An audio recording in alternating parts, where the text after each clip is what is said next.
Buenos días. Bueno, en esta mañana voy a compartir con ustedes una pequeña charla sobre la importancia de los libros de lectura para conocer las prácticas de enseñanza en los distintos momentos de la educación argentina.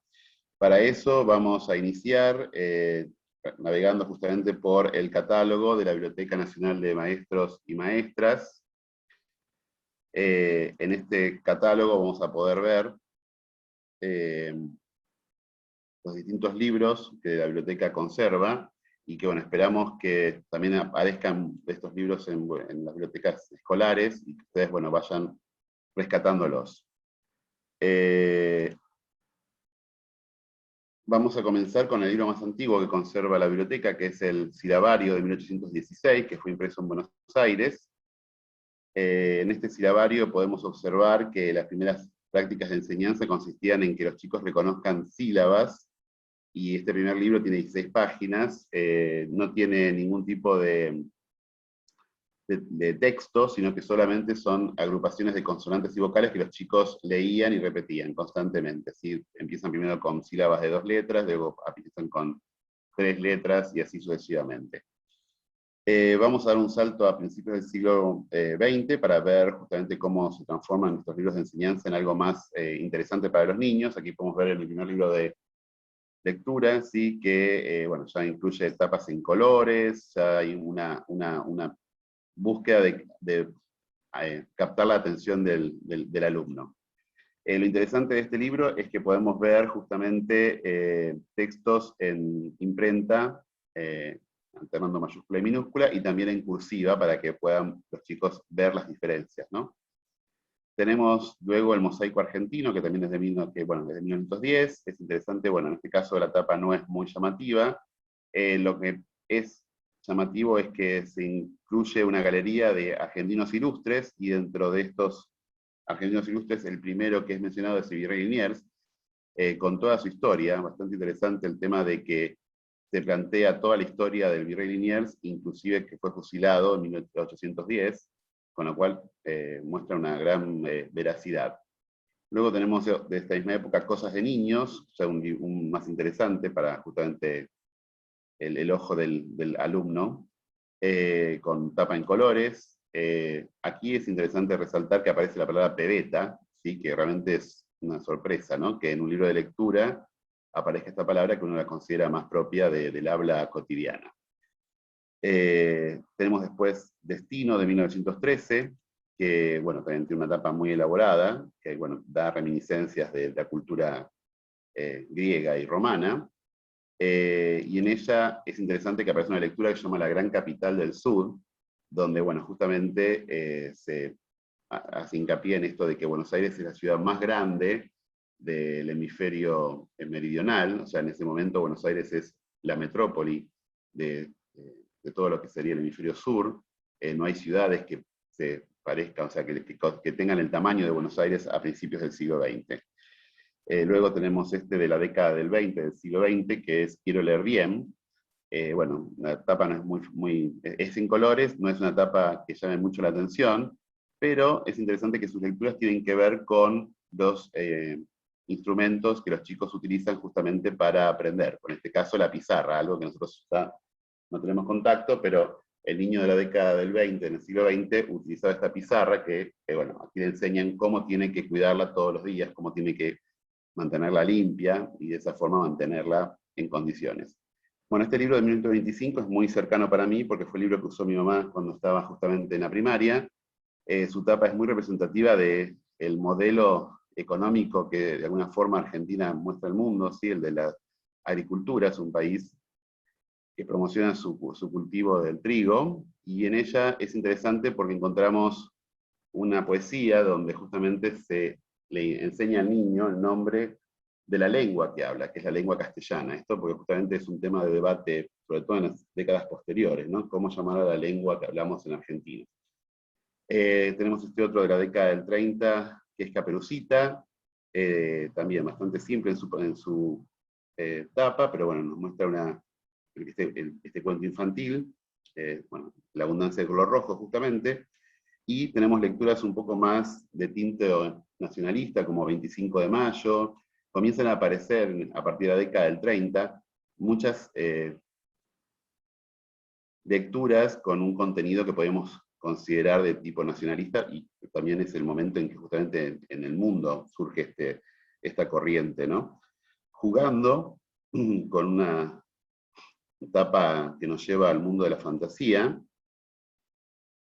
¿sí? Con unos duendes alrededor de un hongo, y aparecen aquí ya, bueno, mucho color en las páginas, lecturas o poesías con respecto a los fenómenos naturales. El de la lluvia es bastante común, tiene que ver justamente con que las clases empiezan en otoño, y la lluvia es un elemento que aparece justamente en esa estación del año. También es muy interesante que aparece una lectura sobre el Día del Animal, cosa que, bueno, es algo que en este momento no aparecía. Otro libro de esta década del 30 es Batir de Alas, con una tapa en el cual vemos, bueno, algo bastante interesante para los niños, ¿no? Un nido con pájaros, y son gorriones, si no me equivoco. Y en este libro también hay unas lecturas referidas a los elementos que se utilizan en la enseñanza. Bueno, el estuche sería la cartuchera, ¿no? Y lo que hay dentro de la cartuchera: lumín, regla, sacapuntas, goma. O sea, hay toda una descripción de los elementos que se utilizan en ese momento. Bueno, este plumín o lapicera, ¿sí? Que es muy diferente a lo que nosotros estamos acostumbrados a ver. Y por eso justamente estos libros son importantes para nosotros, porque nos están mostrando el mundo en el que se mueve la escuela o los alumnos hace 100 años o hace 80 años, ¿no? Bueno, seguimos con Arcoiris, que también tiene una interesante tapa.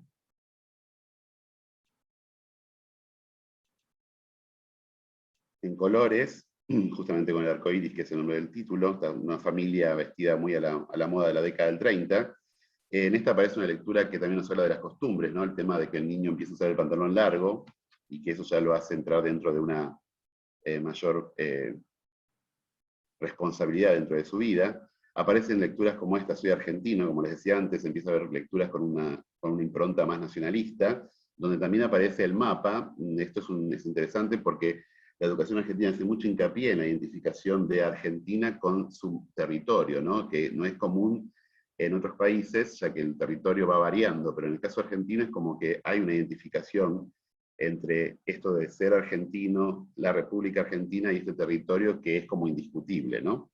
Aunque todos sabemos que ha tenido transformaciones a lo largo del siglo XIX, pero bueno, a partir de la década del 10 del siglo XX, el territorio argentino queda de una manera ya plasmada como lo conocemos actualmente. Luego este libro, La Argentina, que también, bueno, justamente su nombre y su tapa nos está hablando de un momento de mayor nacionalismo dentro de todo el mundo occidental, y bueno, justamente Argentina no escapa de ello. Y entonces podemos ver acá esto que es, bueno, una impronta nacionalista importante.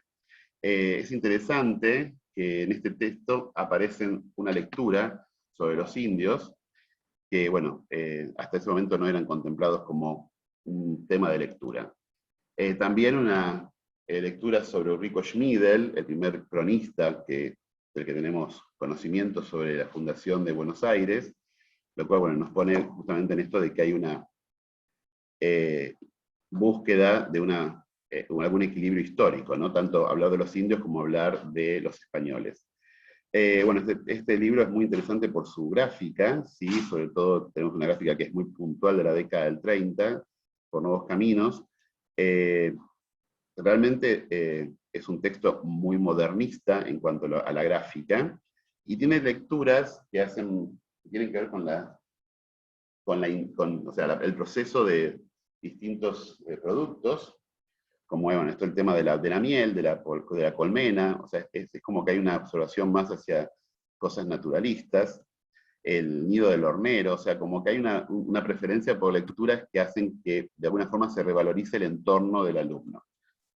Bueno, este texto, perdón, de Gabriela Mistral sobre las rosas. O sea, es como que es muy interesante este libro, y un testimonio de lo que es la educación de la década del 30. Luego, bueno, Camino Llano, que es interesante porque ya tiene también otra forma de rescate, digamos, de lo nacional, desde algo que tiene que ver con la tradición, ¿no? Esta carreta tirada por bueyes, muy típica de de una imagen, digamos, de la gauchesca, y una lectura sobre Buenos Aires, donde se insertan ya fotos, justamente para mostrar bueno, la importancia de la ciudad. Tatetí, que es otro texto también de esta época, que ya terminando la década del 30, que bueno, la tapa es muy interesante, muy modernista, y nuevamente tenemos el tema sobre el tema de la miel, bueno, acá en este caso es el desayuno, bueno, podemos observar justamente la vajilla, bueno, el tema del frasco es muy interesante con su cartelito, ¿no? Y estas niñas que están muy vestidas a la década del 30, o sea, por eso estos libros son importantes para nosotros, porque nos están mostrando todo este entorno cultural, del cual nosotros no tendríamos testimonio si no poseemos estos libros. Por eso es tan importante que ustedes, cuando los identifiquen en sus bibliotecas, bueno, nos los hagan saber y se puedan justamente digitalizar, si es que todavía no están digitalizados, para justamente poder conservar estos documentos, ¿no?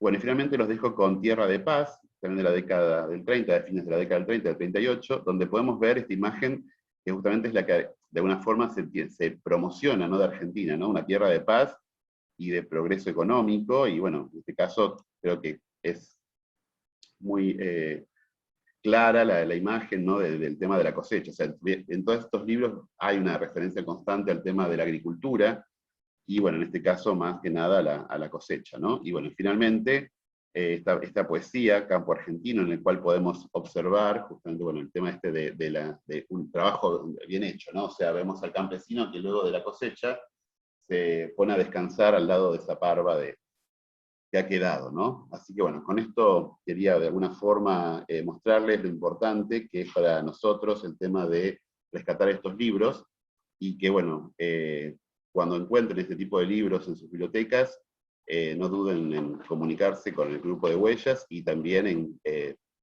valorizarlos, ¿no? Nuevamente. Así que bueno, muchas gracias, y bueno, continuaremos en otra oportunidad.